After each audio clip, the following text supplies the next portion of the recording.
Think about the last piece of content that really captivated you. It probably stuck with you not because of the skill behind it, but because it had a creative spark. Some writers seem to have the secret sauce when it comes to their work, and this allows them to consistently get the best projects. What they do is they use their creativity to transform a standard piece of content into something that stands out.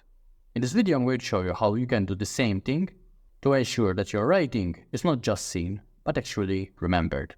My aim with this video is to give you creative problem-solving strategies that can redefine what success means in your freelance writing journey. So if that sounds like something you're interested in, this is the video to watch. Freelancers face many challenges in their day-to-day work. For one, there is content saturation. More and more people are speaking about the same things. Before, it used to be that you would write about something and you would be the only one or one of the very few writing about it. Now, people are writing about a lot of things and there's a lot of them doing the same thing. With the rise of AI, that has increased exponentially as well. The second challenge freelancers face is capturing and retaining clients. Clients sometimes lose interest, sometimes don't get the results that they want, sometimes they just move on. So retaining clients is a big challenge for freelancers. And I would dare say that it's one of the things that keeps someone that's in a 9-to-5 from taking this step and getting into a freelancing position. And the third big challenge that freelancers face is differentiating their writing services.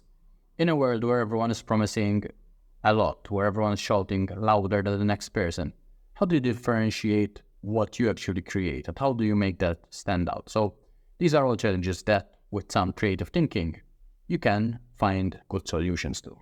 And this is how you actually do it. Number one is storytelling. This is a very important concept. It's something that I never really thought about until I started my freelancing journey, but it has been critical and crucial to my success. Storytelling is something that you can do and only you. If you tell a story about yourself and the experiences that you've gone through, the things you've done, the people you've met, those are yours. So no matter which AI comes along and no matter how advanced machine learning becomes, no one can take your stories. Compelling narratives can make content more engaging. And when you have a brand voice that people remember, that people resonate with, that will make you different. It will make you stand out in a sea of other freelancers. Storytelling is also good because it can transform boring topics. If you're speaking about data security, many people won't associate very enthusiastic and excited emotions with data security. But if you're a freelancer and you're writing for a small business owner, and you can weave in a narrative that speaks about how before this business owner had lots of attacks on their business. Some cyber attack happened, they lost a lot of data, things were really bad. After you did your thing, after data security was implemented, the business owner stopped all cyber attacks, ensured that the data was safe, and this meant that he got more customers who referred others, and so the business grew. And if you weave in that storytelling aspect at the beginning of an article, let's say about the importance of data security, that will make a big difference in making your content stand out. If you're speaking about procrastination, there's a ton of articles that tell you this is how you beat procrastination, step 1, 2, 3, etc. But if you weave in a personal story, personal anecdote about how you were lazy before, about how you couldn't get anything done, and then you found this magic system. It was a system that you implemented in 5 minutes at the beginning of your day, and it ensured that you hit all your goals every day for 6 whole months.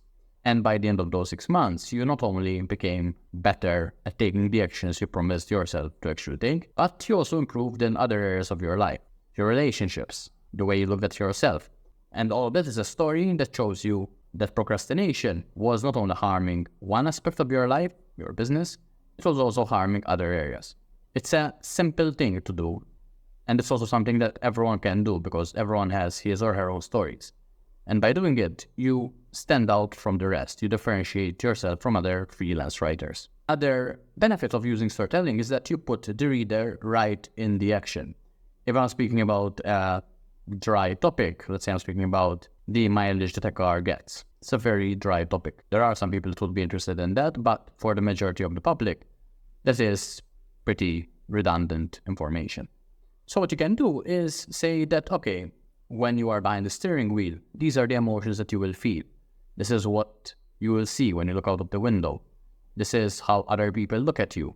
And by using the present tense, you are essentially putting people in the driver's seat, so to speak. By getting readers to imagine themselves in this position as the main character in your story, they become much more involved than if they were reading it from a distance and reading about the facts that the car could do. Obviously, some topics lead themselves to more of this and others to less. For example, if you are a travel writer and you're speaking about having breakfast in Paris, you could use a lot of senses to describe the smell of the baguette, the view of the Eiffel Tower, the sound of the people walking outside the coffee shop, the aroma of the coffee as soon as you opened the door. There's a lot you can do with specific type of writing. However, you can also incorporate these ideas and take them over to any industry or niche that you are writing about. So don't feel that you are limited to using certain writing techniques in one niche, but not in others. Moreover, when it comes to storytelling, if you can leverage user-generated content, so if you can get your clients, other people, clients of your clients, if you're ghostwriting for a business, so picking the brain of people that actually bought the products or services and use them. Using these stories is sometimes the best way to create content that stands out. When you put yourself in the shoes of the person using a service, this is when the best ideas come. If I'm sitting here and I'm creating hypotheses about what to write about, this is good. But nothing beats actually speaking to the people that use the product or service, that are the actual consumers, and writing from their point of view. Whether you want to sell other people, whether you want to stand out, whether you want to create something that stands out, that will be remembered, putting yourself in the shoes of the person actually using the thing, whatever it might be, is the best way to do it.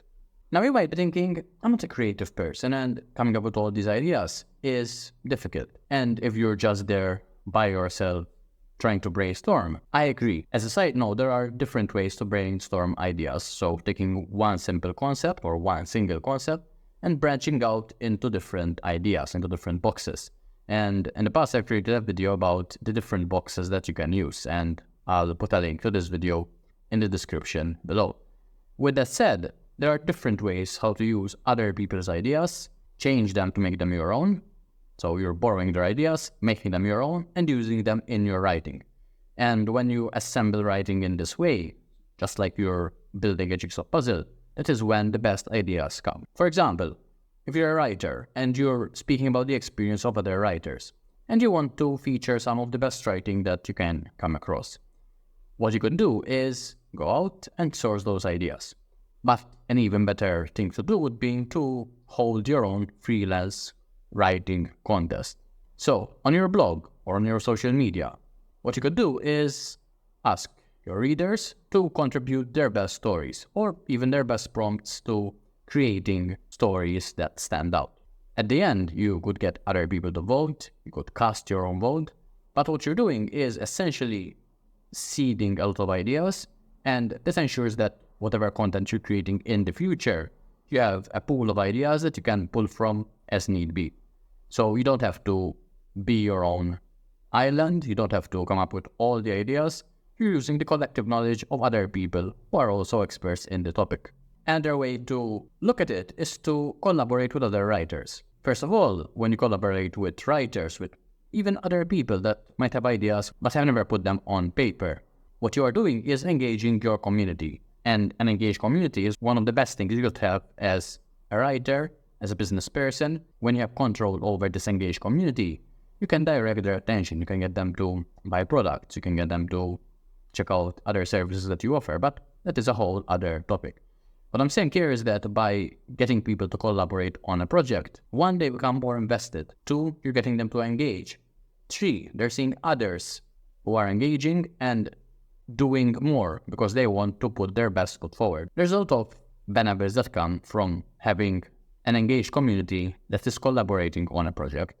And it is a great way to look at this creative problem and finding solutions to it. Client testimonials is another great thing to use in your marketing. There you're creating a marketing brochure, a website, a landing page, emails, showing others what the people that were in their position have gone through, and more importantly, the results that they got, is something that you can use. It's something that is difficult to beat just by you saying one thing or another, and it gives you social proof. When people say that your thing works, others believe that. When you say that your thing works, it's just a brag. There's a big difference in how you position your words. What I suggest here is that one, you have a section on your website where you feature these client testimonials. They're adding to your portfolio, but you could also feature them as their own specific section. Secondly, is to think about how you can use these before and after case studies, if they are detailed. There's a difference between having a testimonial and having a case study, and the level of depth really makes a difference. When you can go into a lot more detail, so it's not just a single or a couple of sentences that say, I got good results. You go into what was the situation before, what problems this was causing, and what happened after, and the benefits that came out of that. When you can do this with your client testimonials and success stories, you have creative solutions to standing out. You're no longer someone that can create words, that can write words on a keyboard. You're the person that provides solutions to business owners, or whoever your target audience might be. To recap, creativity in freelance writing is important. If you want to stand out, if you want to make a name for yourself, and if you want to be memorable, which is more and more difficult to do in this day and age where people just doom scroll all day long, you need to be creative. You need to find ways to stand out, and the ways I discussed in this video can be a great starter for you to charge more money as a freelancer and ensure that your clients not only work with you, but they work with you long term. Put these tips into action, start seeing the results, and let me know how it goes. If you want to get started with your freelancing journey, check out the link in the description. I have a freelancing checklist that goes into detail about the steps you need to take, and it will show you how to get going. I'll speak to you soon.